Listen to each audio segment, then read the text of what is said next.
Hi, welcome to part 6 on our exploration of Indigenous Americas. Last time we left off with the North American Indian, we were looking at the bandolor bags. I forgot to give you a little bit of background information, so I'm going to kind of quickly do that.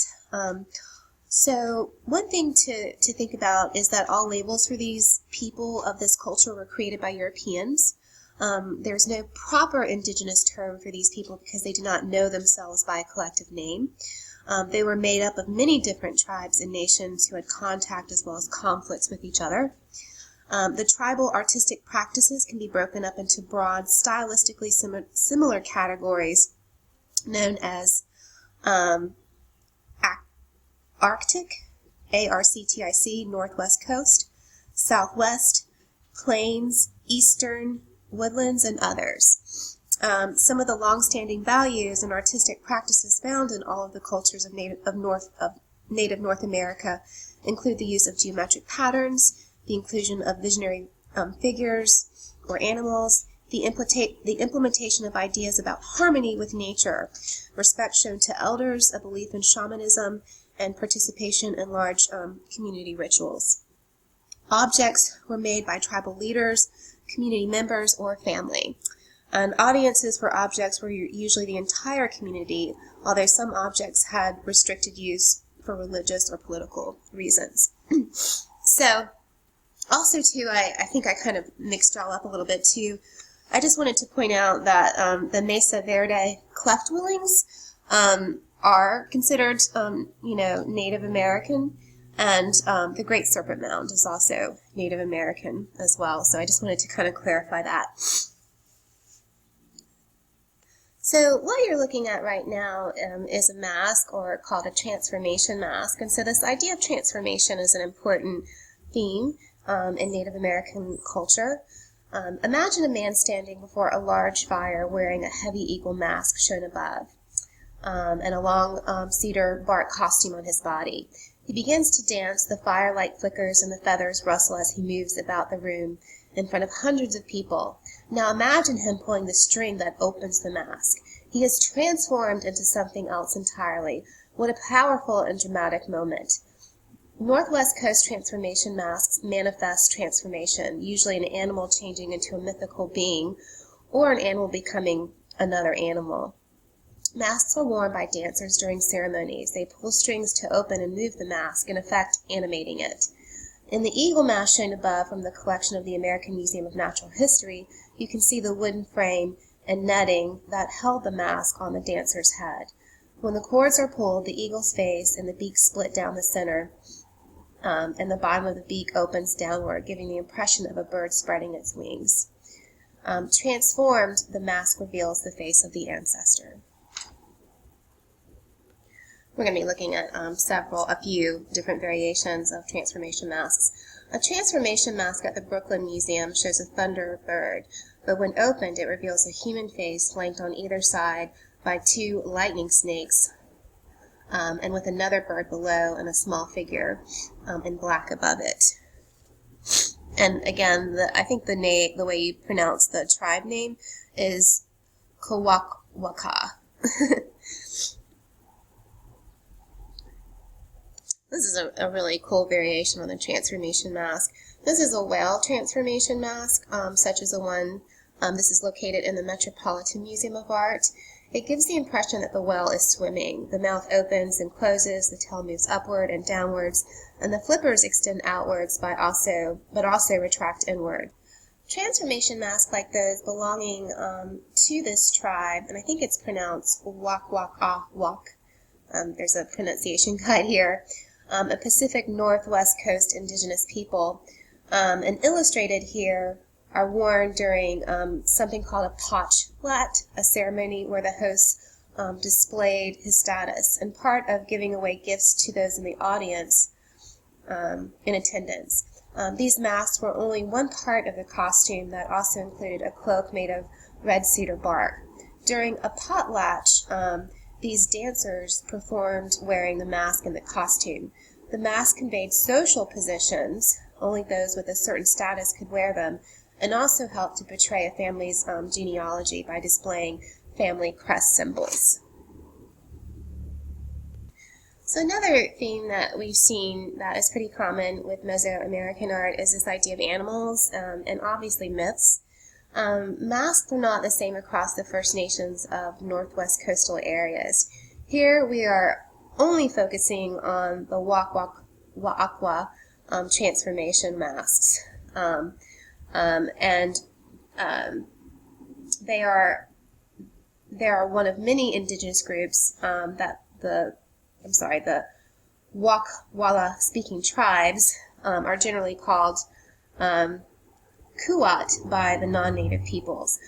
They are one of many indigenous groups that live on the western coast of British Columbia, Canada.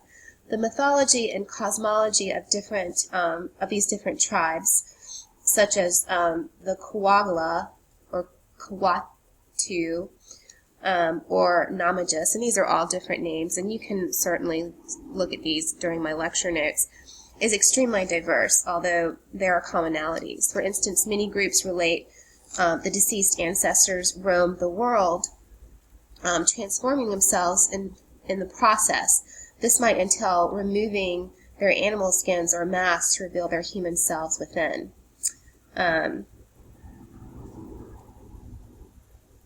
So within the Kuwakwa tribe, there are different bands, and they're arranged into 4 clans: Killer Whale, Eagle, Raven, and Wolf clans.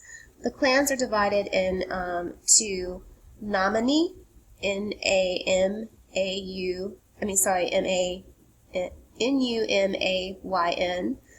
which can be loosely translated as a group of fellows of the same kind, essentially groups that shared a common ancestors.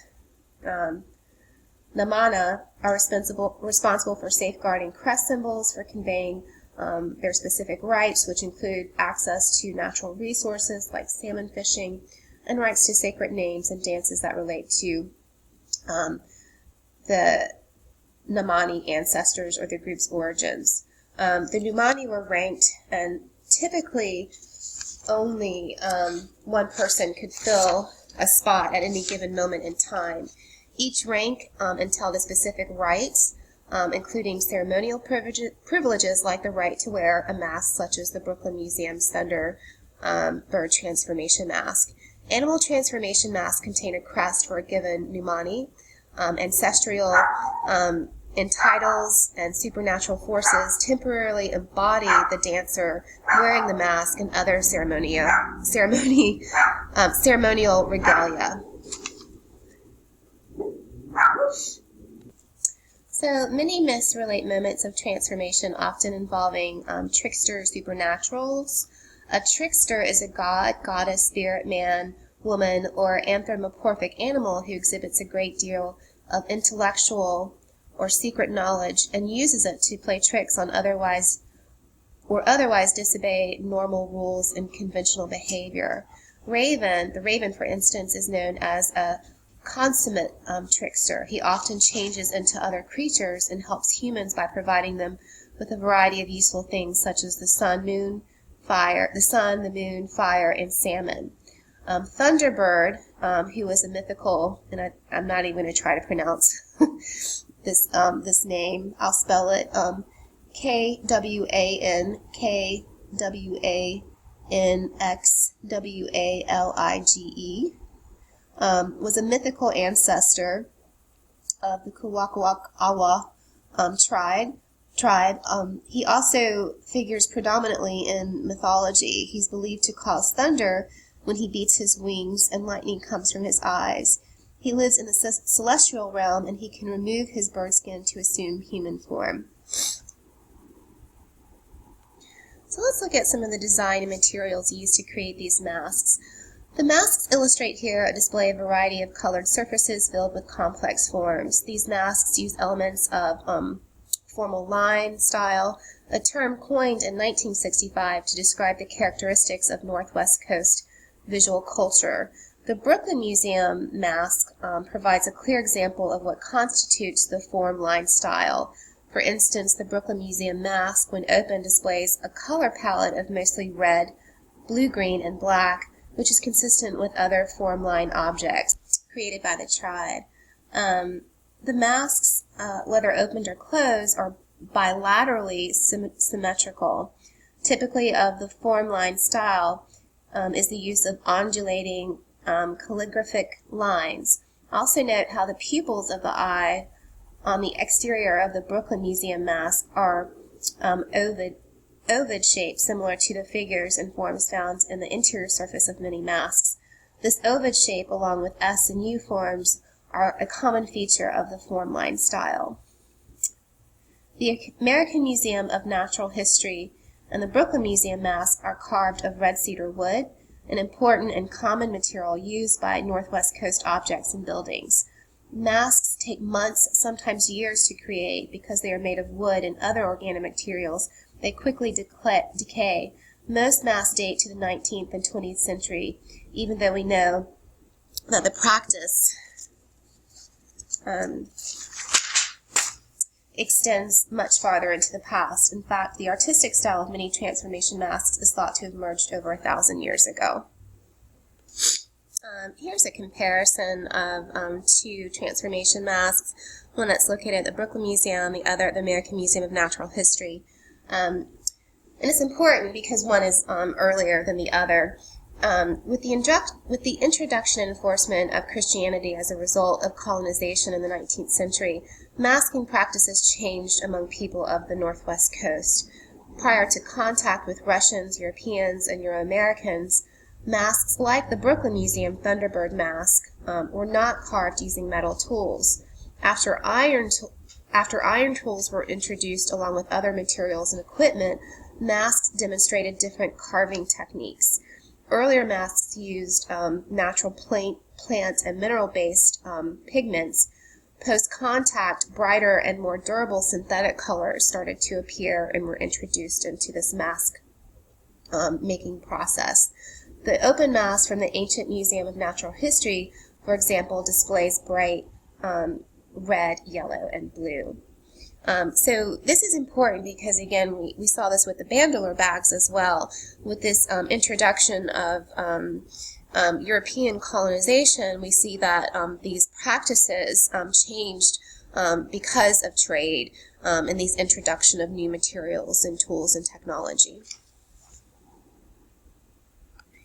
Here's an image.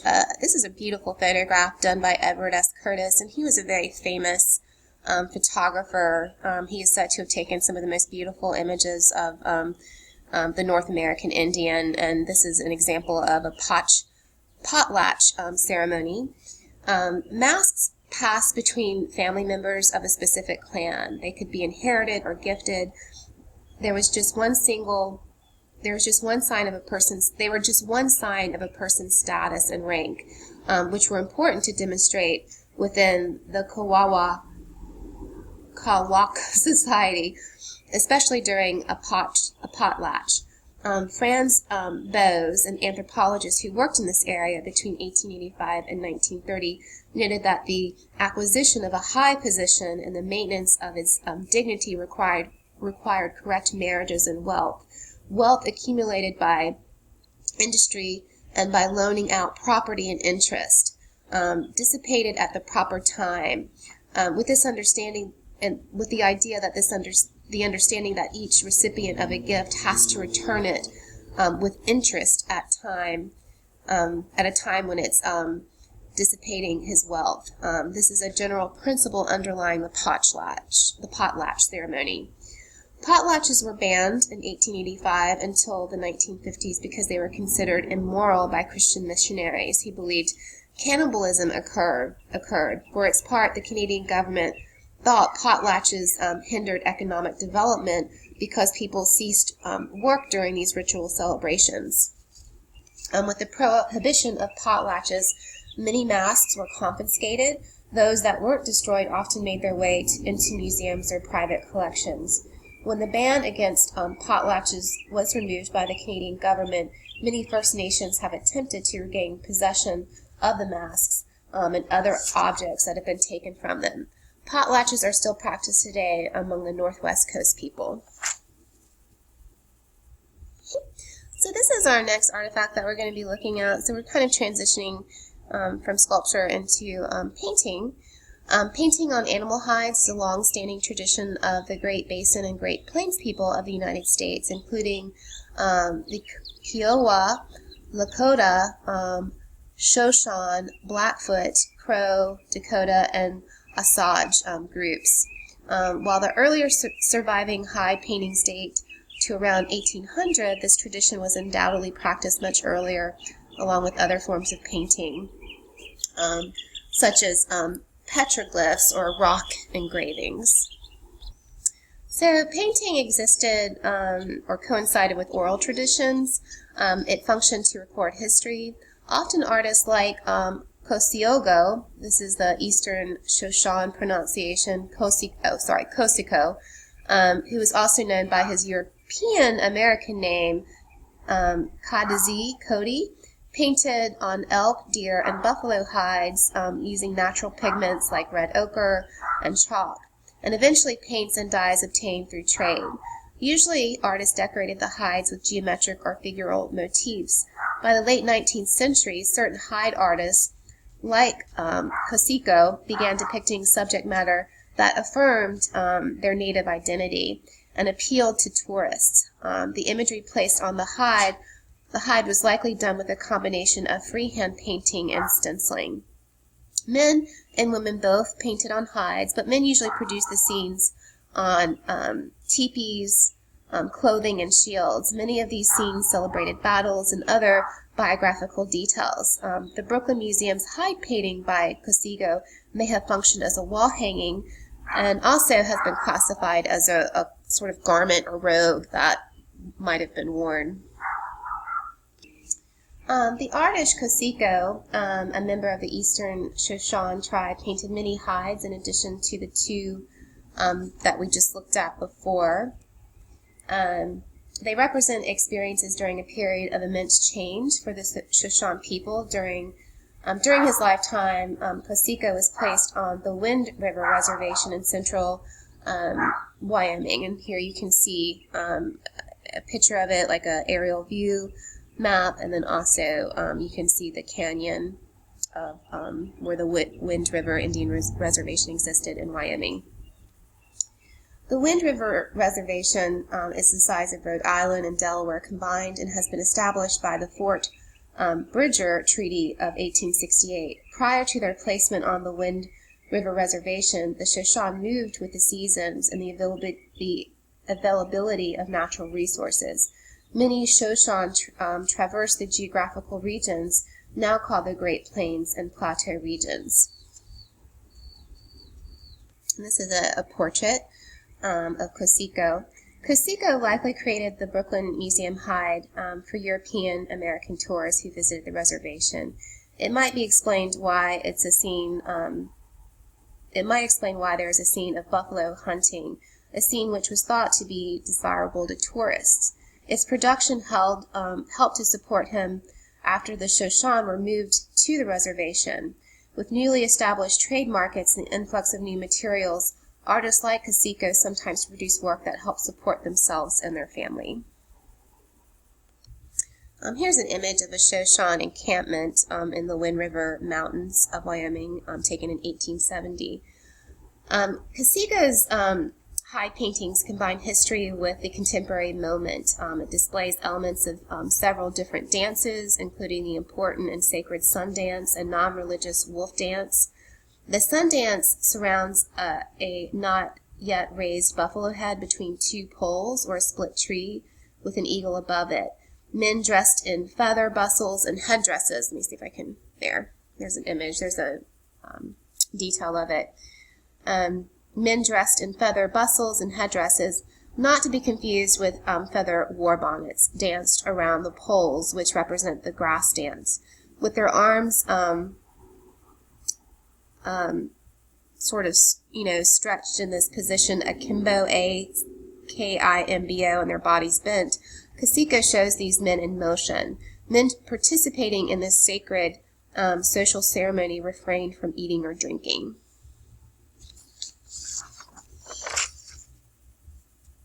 The sun dance was intended to honor the creator deity of the earth's bounty and to ensure this bounty continued.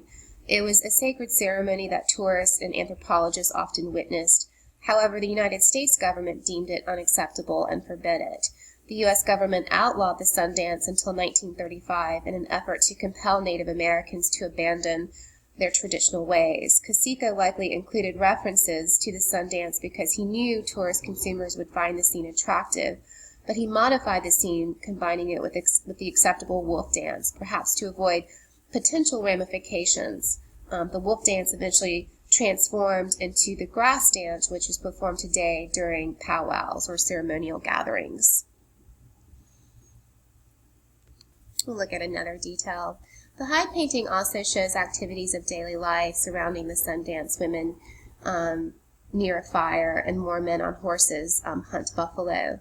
Warriors on horses are also shown returning to camp, which was celebrated with the wolf dance. Two teepees represent the camp, with the warriors appearing between them. Some of the warriors wear. Let's see. Here we go. Sorry, I keep having them on the wrong detail. With some of the warriors wear feather war bonnets made by eagle feathers. These headdresses communicate a warrior's acted bravery in a battle, and so they function as a symbol of honor and power. Not just anyone could wear a feather war bonnet.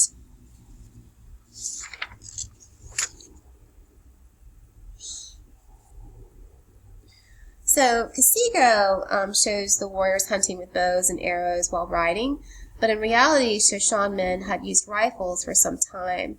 Horses were introduced to the Southwest by Spaniards. Horses made their way to some plain nations through trade with others like the Ute, the Navajo, and the Apache tribes.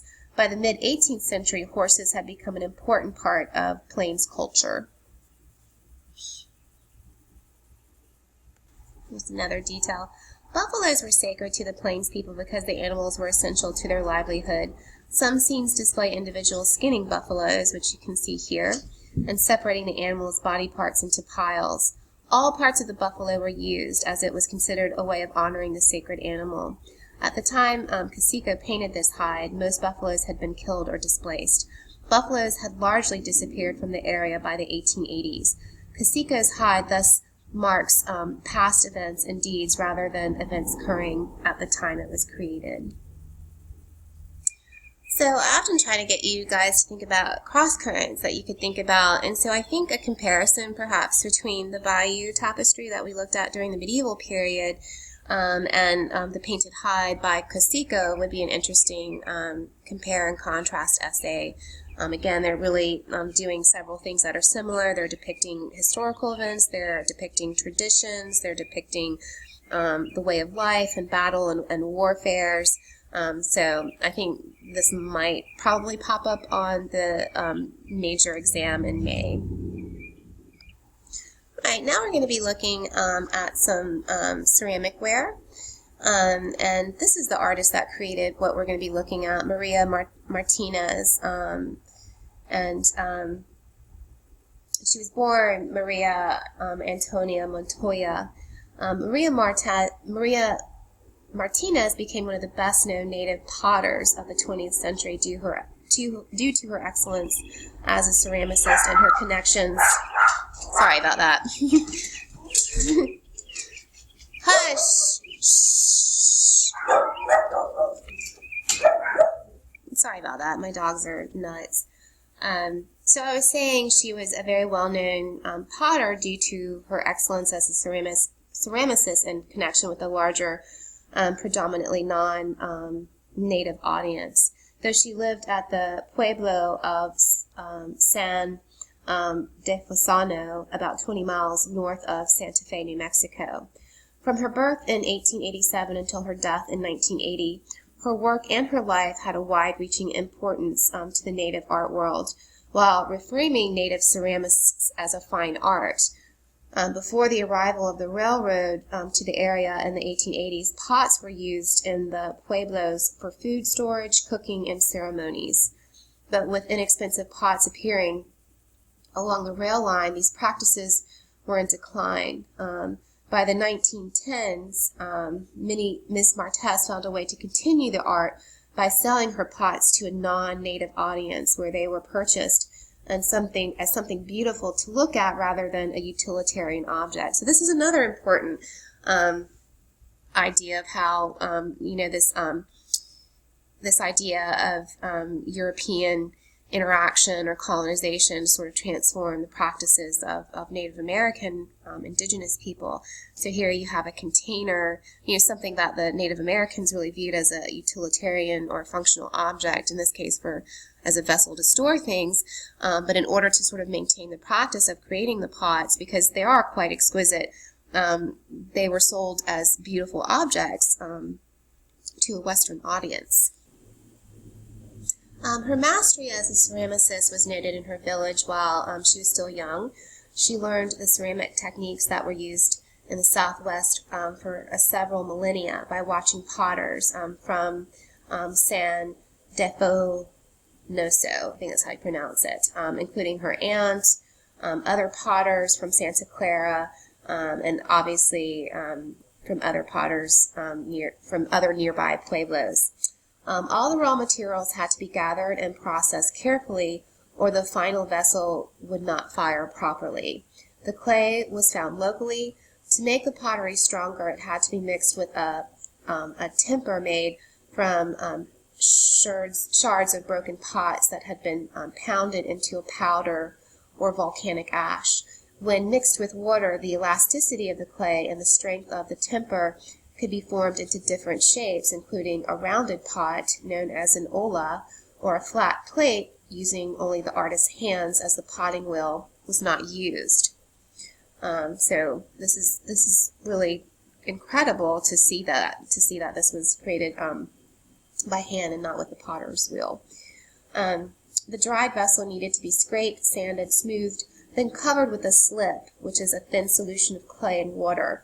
The slip was polished by rubbing a smooth stone over the surface to flatten the clay and create a shiny finish, a difficult and time-consuming process. Over the polished slip, the pot was covered with designs painted with an iron-rich solution using either pulverized iron ore or reduction of wild plants called guaco. These would be dried but required a high-temperature firing to change the brittle clay to hard ceramics. Even without kilns, the ceramist was able to create a fire hot enough to transform the pot by using manure.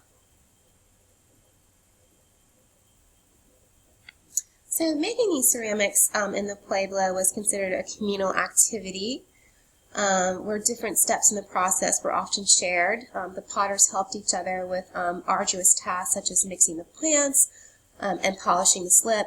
Ms. Martinez would form the perfectly symmetrical vessels by hand and leave the decorating to others. Throughout her career, she worked with different family members, including her husband, Julian, her son, Adam, and his wife, Santana, and her son, Pavavida. As the pots moved into the fine art market, Ms. Martinez was encouraged to sign her name on the bottom of the pot. So again, this is all these sort of new practices that wasn't done originally with the creation of these vessels.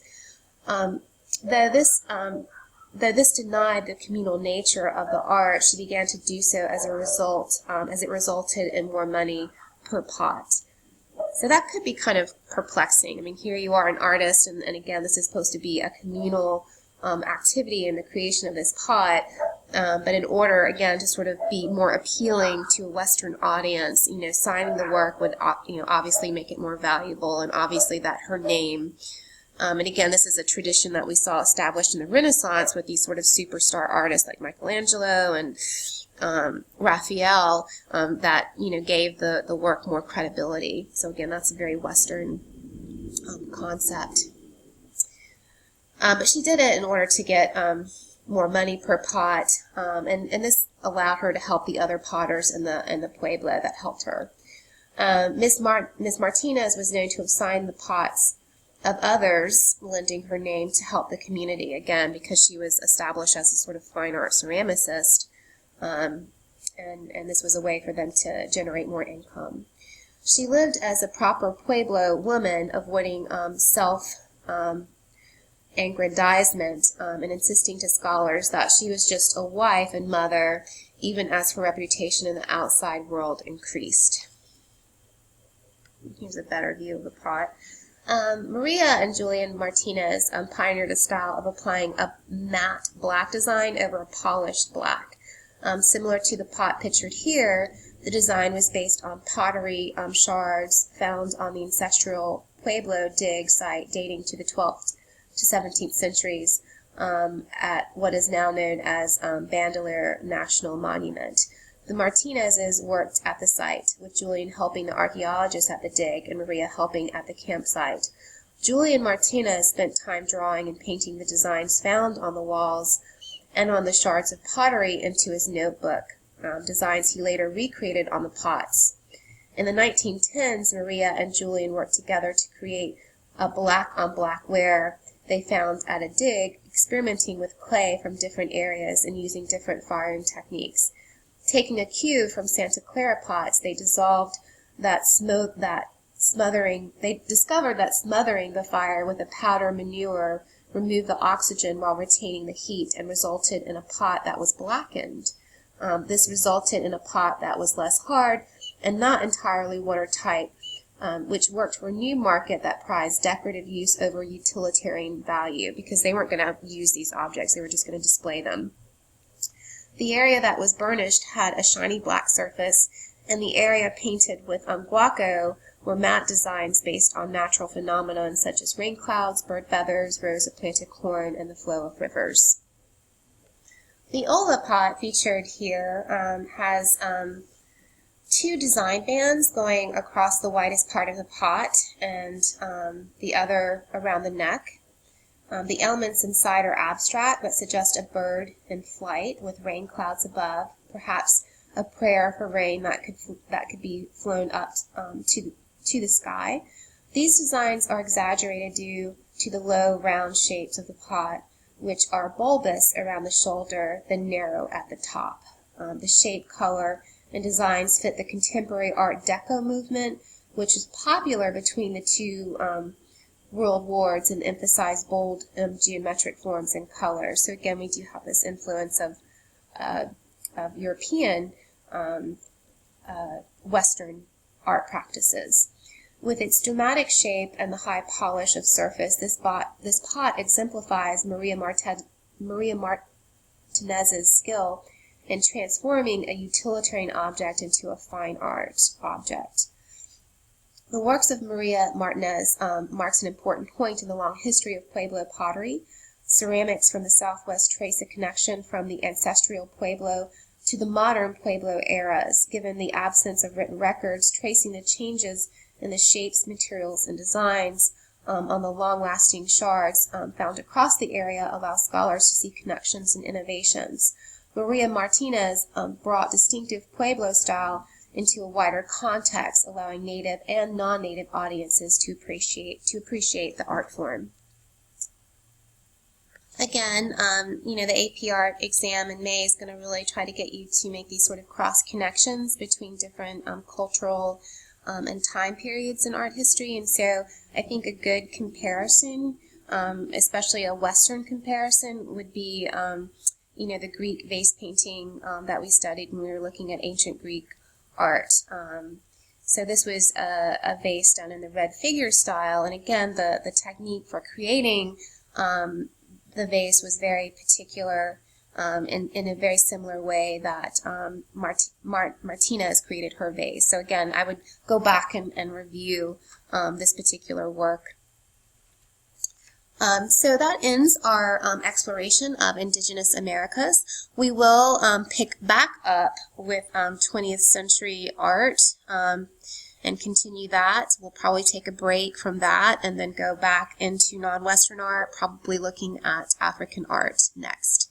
So stay tuned. Again, please always refer to the Khan Academy videos listed in your unit folder when available.